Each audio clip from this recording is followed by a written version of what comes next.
First, I'd like to start off just to let everybody know how excited we are to be able to announce two of our signings.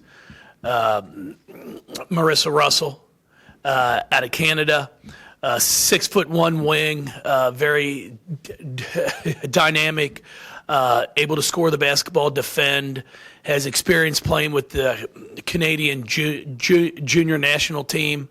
I've coached against her the past 2 summers. Excited now that she's going to be on our side of the ball. So just really looking forward to adding her to our mix. She brings international experience, brings experience of playing many styles of basketball, which I think is great. It's something Norika also brought to us, and brings a great work ethic in. And then Olivia Cochran, I can't say enough about how excited I am to have her a part of our program. She brings a physicality in the post that is going to be something that I don't think we've seen in a while. She pursues the basketball. She rebounds the ball. She embraces contact. She's worked on her range. She's able to step out to the three-point line and shoot the ball. She has international experience as well, winning a gold medal this past summer, 3-on-3, for USA basketball. And she's up for, I believe, the Naismith Player of the Year award. I saw her name on that list. So really excited to be able to add her to our group. Did she have a pretty good connection with the players in Dixon and Balagoon? Well, I think all these kids know each other at some point in time from playing AAU basketball. Times have changed where somebody doesn't know somebody else.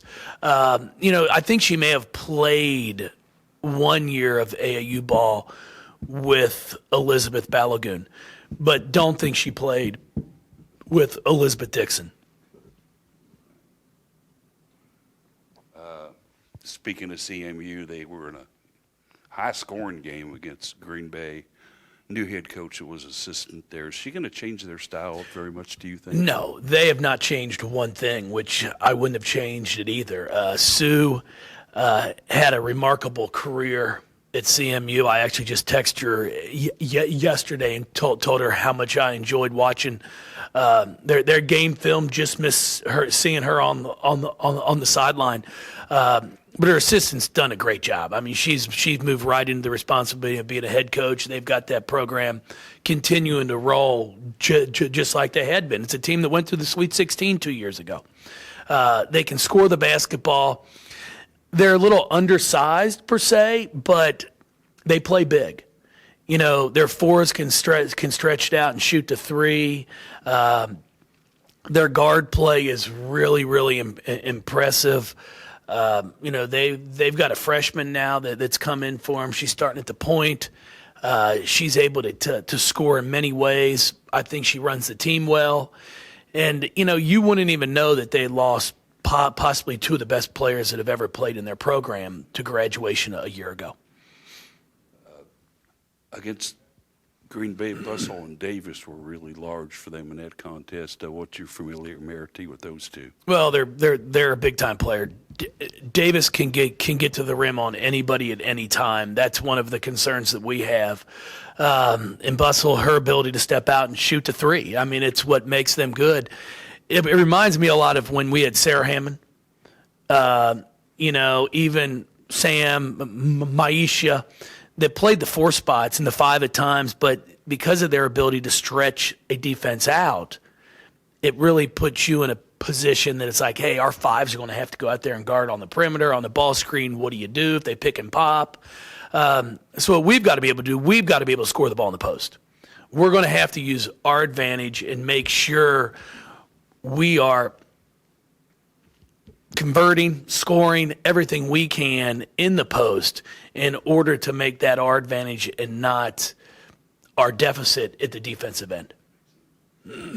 Coach, going back to your signing class, is there a number you are hoping to get to with this class, or does that just depend on? Well, we'd like to get 2 more in if possible. Expecting one for sure, and then waiting on 1 more after that. And then what we'll do is, like we did this past year. We'll just look at some JUCO players, if not, and then look at the portal when that all starts back up here in the spring. It's kind of it's part of the game now. It's a never-ending cycle that you just keep recruiting and doing what you do, and hard work doesn't always pay off. I think that's a misconception. I tell a lot of people, the old, if you work hard, something good's going to happen. No, it always doesn't happen. But I like my chances. So we're going to continue to grind. If we can sign 2 more, then we would be, for the most part, finished with this class. And if not, we'll just keep plugging along. You had mentioned coming into this year with so many new faces that it would take some game time to figure out who can do what when the lights come on. Are you figuring some of that out, or is it still way too early? Well, it's still a work in progress right now. I mean, we're still trying to figure out who's on our team. I mean, because we seem to throw to the other team as much as we throw to ours. I'm just trying to get them to understand if the jersey's not the same color as the one you're wearing, don't throw it to that person. I think we're averaging close to about 18 turnovers a game. We had 11 in the first quarter against Murray State. And we have to get that fixed. If we don't get that fixed, we're going to be in for a world of hurt tomorrow night. Jeff, are you a little surprised just how well Balagoon has shot it from 3? I know it's just 2 games in, but she seems to really kind of fill that void for you guys. No, she does. I mean, she's really got a nice stroke. She shoots it well. Her teammates have done a nice job of finding her early in the game. Now what I got to get them to do is find her throughout the game. She makes her first 3 threes in our opener against Western Kentucky in the first quarter, and then only gets 2 more or 3 more throughout the entire game. So we have to do a better job of recognizing and realizing when somebody's on to get them the basketball. But no, she's really been shooting it well. I don't know if I've ever seen her make 5 threes in a row in practice, to be honest with you. But, there are kids, and I say it all the time, there are some kids that can come out here and practice their tail off, and they look awesome every day in practice. And then when the lights come on, it's a whole new ball game. And then you've got some that, just really, really shine when it's game time. And through these first 2, she's done a pretty darn good job of that. Now, I keep challenging her. If you want to be as good as I think she can be, she's got to continue to work a little bit harder in practice. So it becomes a little bit easier in the game.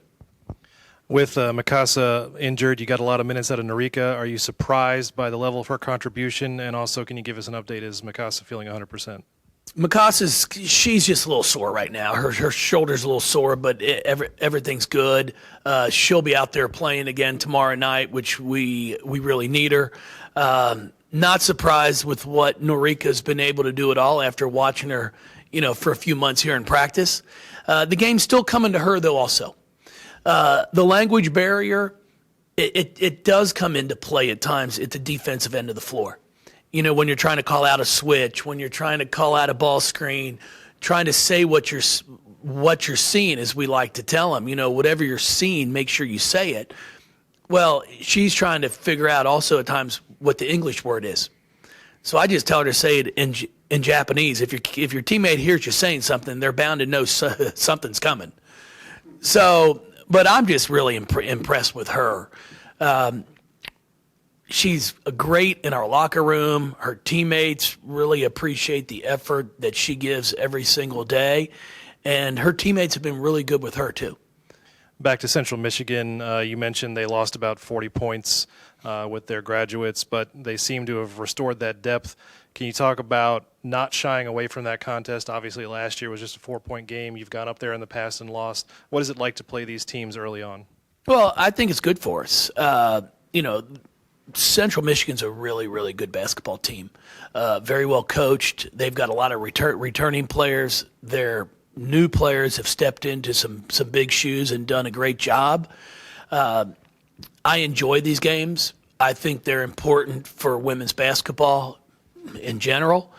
You want to, we're considered a top 10 program right now, and to give Central Michigan an opportunity to come down here for us to go up there and play, I think it's good. And I understand. I mean, if we don't play well, we can easily lose. it's not a game that you're sitting there going, oh, it's a guaranteed game. I just paid them $25,000, $30,000 to come in and play. That's not what it is. This is a part of a home-and-home series because I have that much respect for them.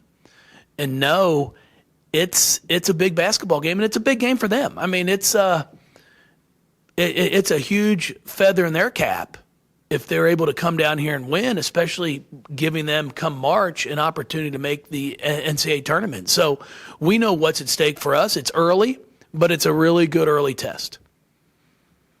With Liz Dixon, you had mentioned after Murray State, she looks fantastic in practice. Sometimes in the games, there's a little left to be desired. What are you guys doing to kind of get that on an even keel on both ends? Well, we're just continuing to work with her. I mean, this is a young lady's a freshman that shot 52% from the field in ACC play.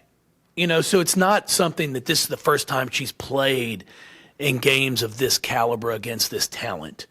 You know, she has done it in the past for a whole year, and it's not like she surprised people. She started the entire year for Tech. So it's not like she went in there and played 7-8 minutes and shot 51%. She was out there as a contributor. So we know she can do it. Now it's just a matter of getting her comfortable into what we're doing, and I've got no doubt it's going to come. It just might take a few more games, but I'm hoping it doesn't. I'm hoping she plays really well tomorrow night. Are you fairly satisfied with the rotation pattern you've got going on right now? Not quite yet. No, you're still trying to figure out what I'm going to do in a few spots and just trying to figure out who plays well together, what's our best opportunity. And that's probably not going to be solved until January. Thank you, everybody. What time's that game tomorrow night? 6 o'clock, people. 6 o'clock.